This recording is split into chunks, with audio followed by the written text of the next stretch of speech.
प्रणाम। रिद्धिमा, हेमा मालिनी और धर्मेंद्र शादी के बाद भी अलग क्यों रहते थे? उंगलियां उठाई गई। इसका सवाल जवाब उनकी जिंदगी के अनोखे और जटिल सच में छुपा है। धर्मेंद्र ने अपनी फिल्म जगत में अब एक अलग पारिवारिक जिंदगी भी बनाई थी। धर्मेंद्र पहले से ही प्रकाश कौर से शादीशुदा थे और उनका एक परिवार था। हेमा मालिनी जब धर्मेंद्र से मिली और उनसे प्रेम हुआ तो उन्होंने इस बात को पूरी समझदारी और सम्मान के साथ अपनाया। उनके विवाह के बाद भी यह अलगाव एक व्यक्तिगत निर्णय था जिसे दोनों ने मिलकर स्वीकार किया था। हेमा मालिनी ने अपने मन में हमेशा इस रिश्ते को सम्मानित रखा और धर्मेंद्र की पहली पत्नी एवं बच्चों के प्रति आदर बरकरार रखा। उन्होंने कभी भी इस बात को लेकर घृणा या नफरत नहीं जताई, बल्कि इसे प्रेम, सम्मान और समझदारी का प्रतीक माना। उन्होंने अपनी ही किताब Hema Malini beyond the dream girl में अपनी इस पीड़ा को छलकाकर बताया था कि शादी के बाद भी उन्हें धर्म जी के साथ ज्यादा समय नहीं मिल पाया। हेमा ने कहा कि वह किसी को परेशान नहीं करना चाहती थी और धर्मेंद्र ने उन्हें और उनकी बेटियों के लिए जो किया उससे वो बहुत खुश थे। बावजूद उनके उन्हें दूसरी औरत का टैग दिया गया और उनके ऊपर कई अफवाहें और बातें चलाई गई जिससे उन्हें काफी मानसिक चोट पहुंची। हेमा ने यह भी स्वीकार किया कि उन्हें पता था कि लोग उनकी पीठ पीछे क्या बातें करते हैं, लेकिन उनका एकमात्र उद्देश्य खुश रहना था। धर्मेंद्र और हेमा की शादी के समय धर्म परिवर्तन की चर्चाएं भी थी।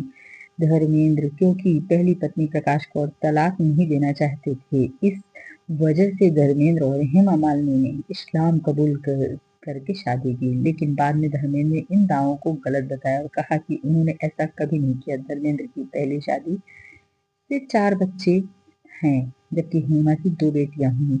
दोनों परिवारों में सम्मान बना रहा। हालांकि हेमा ने कई बार कहा कि वे धर्मेंद्र के जुहू वाले बंगले में नहीं गई ताकि उनकी पहली पत्नी प्रकाश कौर को परेशानी न हो। हेमा मालिनी ने कहा, मैं कोई पुलिस अफसर नहीं हूँ जो धर्म जी पर नजर रखूं। मेरे लिए हमारे जो समय दे रहे हैं वही अनमोल है। मैं उनसे शिकायतें कभी नहीं करती हूँ और अपना समय बर्बाद नहीं करना चाहती। उन्होंने ये भी कहा कि वे अपने बच्चों के साथ खुश हैं और जीवन को स्वीकार कर रही हैं, भले ही पति के साथ अधिक समय न गुजार पाएं। धर्मेंद्र के साथ उनकी शादी में चुनौतियां थी, लेकिन वे दोनों ने अपने अपने तरीके से उन्हें संभाला और आगे बढ़े। धर्मेंद्र और हेमा मालिनी शादी के समय धर्म परिवर्तन की चर्चाएं बहुत हुई, लेकिन इस वजह से वो कभी परेशान नहीं हुई।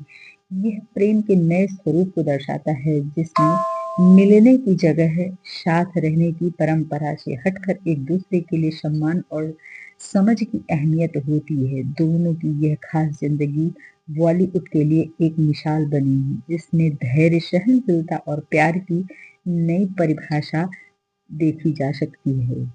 इस तरह उंगलियां उठाई गई के बावजूद हेमा मालिनी और धर्मेंद्र ने अपने तरीके से अपने रिश्ते को बखूबी निभाया। दोनों लोगों ने अपने रिश्ते को ईमानदारी से निभाया, रिश्ते में कदर रखी कैसे होनी चाहिए, चाहे वह सामान्य हो या कुछ अलग हो या चुनौतीपूर्ण, पर दोनों लोगों ने इस रिश्ते को पूरी तरह से दिल जान से निभाया और हमेशा अपने रिश्ते को वो बरकरार रखी। धर्मेंद्र और हेमा मालिनी के समय धर्म परिवर्तन की चर्चा खूब होती थी। एक उसमें हेमा मालिनी ने कहा कि जब उस समय अखबार छपते थे, पेपर छपते थे, तो उसमें बहुत सारी अफवाहें हमारे जीवन को लेकर के आती थी, छपती थी।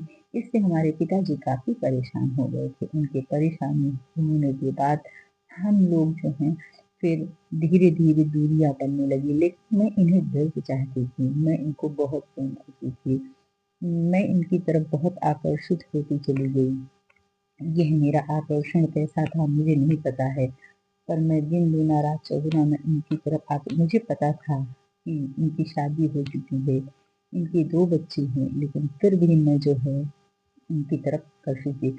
धर्मेंद्र ने अपनी पहली पत्नी को नहीं छोड़ा कभी भी। और आपको बता दें, धर्मेंद्र और प्रकाश कौर के 4 बच्चे हैं, माता पिता थे। जब धर्मेंद्र ने हेमा मालिनी से शादी की थी तब उस साल 1954 में प्रकाश कौर और धर्मेंद्र की शादी हुई थी। सनी और बॉबी देओल के अलावा धर्मेंद्र और प्रकाश कौर की 2 बेटियां अजीता विजेता थी। प्रकाश कौर खुद को हमेशा लाइव टाइम से 2 दफा धर्मेंद्र जब हेमा मालिनी से शादी करके उनके साथ रहने लगे तो प्रकाश कौर अपने दोनों बेटों सनी देओल बॉबी देओल के साथ रहने लगी। उस समय बहुत ही ऐसा हुआ था जब प्रकाश कौर को मीडिया या कैमरों में के सामने देखा गया हो।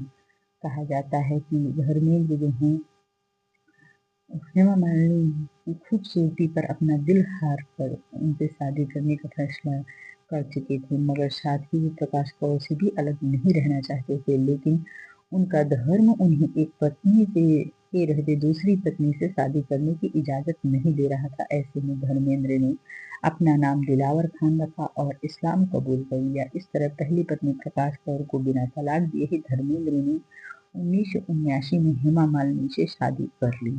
हालांकि धर्म जी और हेमा जी दोनों ने ही धर्म बदलने की बात को हमेशा नकारा है।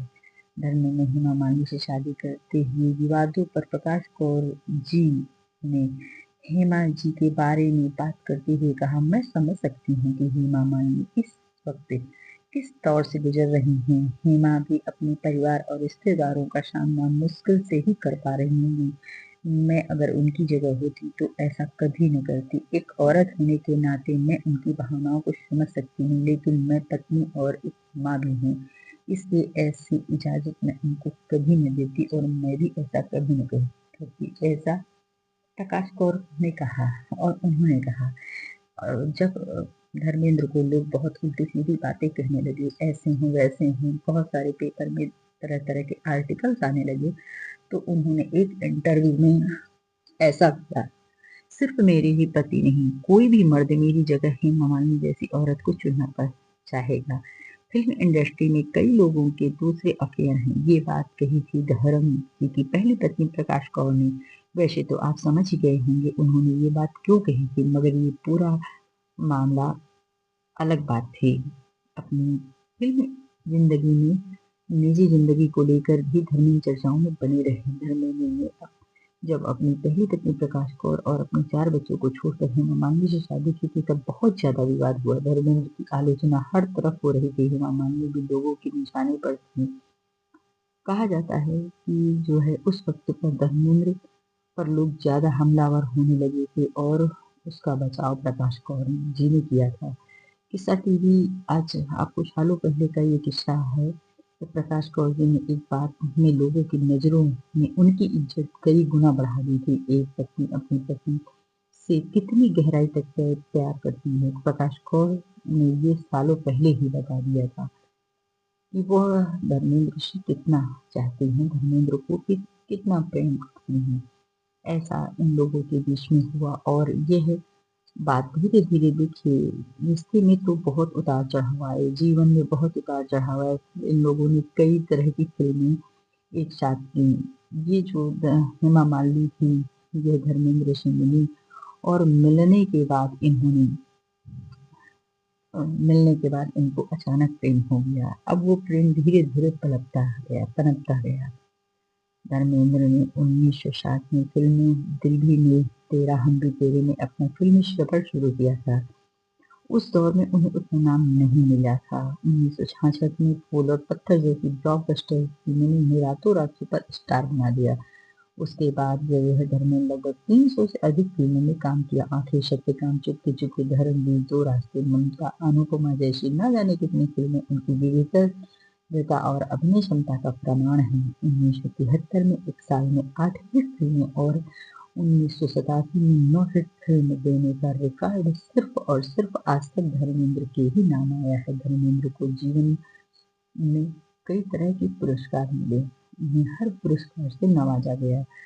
भारतीय सिनेमा चमकते सितारों में सबसे अलग चमकता नाम था धर्मेंद्र। फिल्म दुनिया के ही मैन 8 दिसंबर 1935 पंजाब की मिट्टी में जन्म लिए थे। उनकी अद्भुत कहानी थी और उन्होंने अपने जो है जीवन में धर्मेंद्र व्यक्तिगत जीवन में भी उतने ही प्रेरणादायक रहे। सादा जीवन, दृढ़ संकल्प और परिवार के प्रति समर्पण उन्होंने अपने बच्चों को भी सच्चाई और मेहनत के संस्कार दिए। सनी देओल और बॉबी देओल जैसे बेटे उनकी विरासत को आगे बढ़ा रहे हैं। 25 नवंबर 1925 को उनकी मृत्यु से 1 दिन का अंत हुआ। धर्मेंद्र सच में ऐसे कलाकार थे जिनका नाम कोई नहीं ले सकता, भले ही आज वो हमारे बीच नहीं है, लेकिन लोगों के दिलों में वो आज भी जीवित रहेंगे। कलाकार बार बार जन्म नहीं लेते हैं। शुरुआती दौर में उनको जो है उतना फिल्मों में नाम नहीं मिला था, लेकिन बाद में उन्हें जो है बहुत सफलताएं हासिल हुई। जीवन पर्यंत जो है वह बढ़ते गए। वैसे वो प्रकाश कौर को चाहते थे और वो कहते थे कि मेरे जीवन की सबसे पहली हीरोइन यही है, प्रकाश कौर। प्रकाश कौर ने अपनी जो है घर में रह के बच्चों की देख रेख की, बच्चों को जो है संस्कार दिए, बच्चों को पाला पोषा बड़ा किया। कभी भी बहनों के साथ में उन्होंने विवाद नहीं किया, किसी भी तरह का विवाद नहीं किया जिससे ये पता चले कि नहीं उन दोनों लोगों के बीच में कोई वो है। अगर देखा जाए तो एक ये है सफल अभिनेता की, और क्योंकि निजी जिंदगी में और पारिवारिक जिंदगी में, दोनों जिंदगी में बहुत ही महत्वपूर्ण है। हेमा मालिनी, बेटे सनी देओल, बॉबी देओल की सेहत को लेकर के अभी काफी परेशान थे, लेकिन उनकी और अभी हाल ही में मृत्यु हो गई। तो इस तरह जो है धर्मेंद्र और हेमा मालिनी और प्रकाश कौर का ये बहुत चर्चा में रहे। फिल्म इंडस्ट्री में एक इनका अलग ही स्वरूप था, बहुत चर्चा में थे। इनके जीवन की एक अलग ही कहानी थी। उसके बाद धीरे धीरे फिर ये अपनी जिंदगी को एक नया रूप दिए, और नया रूप देने के बाद फिर लोगों के बीच में आ गए। कुछ भी हो लोग क्या कहते हैं क्या नहीं कहते, पर उन्होंने अपने जीवन को, धर्मेंद्र को 1970 में प्रेम हुआ था हेमा मालिनी से। तुम हसीन में जवान किसी में फिल्म की शूटिंग के दौरान हुआ था। दोस्ती धीरे धीरे प्रेम में बदल गई। इसके बाद उन्होंने 1980 में शादी कर ली। उनकी मुलाकात, दोनों की पहली मुलाकात साल 1970 में हुई थी। प्यार करता गया। कुछ समय बाद शोले जैसी फिल्मों की शूटिंग दौरान उनको गहरा प्यार। शादी 1970 में एक दूसरे से मिलने के बाद दोनों ने लगभग 5 साल तक एक दूसरे को डेट किया और शादी कर ली। 8 सितंबर 1935 में हेमा मालिनी जो है तमिलनाडु में जन्मी हुई थी, और वो एक प्रशिक्षित, हेमा मालिनी जो है ड्रीम गर्ल के नाम से जानी जाती थी। प्रशिक्षित शास्त्रीय नृत्यांगना और प्रतिभाशाली अभिनेत्री हेमा मालिनी ने सीता, गीता, शोले, ड्रीम गर्ल, बागवान और सत्ते पे सत्ता जैसी कई सुपर हिट फिल्मों को, ब्लॉकबस्टर फिल्मों की अभिनय के अलावा हेमा मालिनी एक सफल नृत्यांगना, निर्देशक, निर्माता और राजनीतिज्ञ भी हैं, जो अपनी शालीनता, अनुशासन और कला के प्रति समर्पण के लिए मानी जाती हैं। इनकी भारतीय सिनेमा की सबसे प्रिय और सदाबहार जोड़ियों में से ये एक जोड़ी है। उनकी ऑन स्क्रीन केमिस्ट्री और असल जिंदगी की प्रेम कहानी ने लाखों लोगों के दिलों पर राज किया। साथ मिलकर वे बॉलीवुड के सुनहरे दौर के प्रतीक हैं, जो रोमांसान और विशुद्ध सिनेमा के जादूगर है। धन्यवाद, प्रणाम। मिलते हैं किसी अगले वीडियो में। अगर पसंद आए तो लाइक कीजिए, शेयर कीजिए, सब्सक्राइब कीजिए, जिससे इसी तरह की खबरें आप तक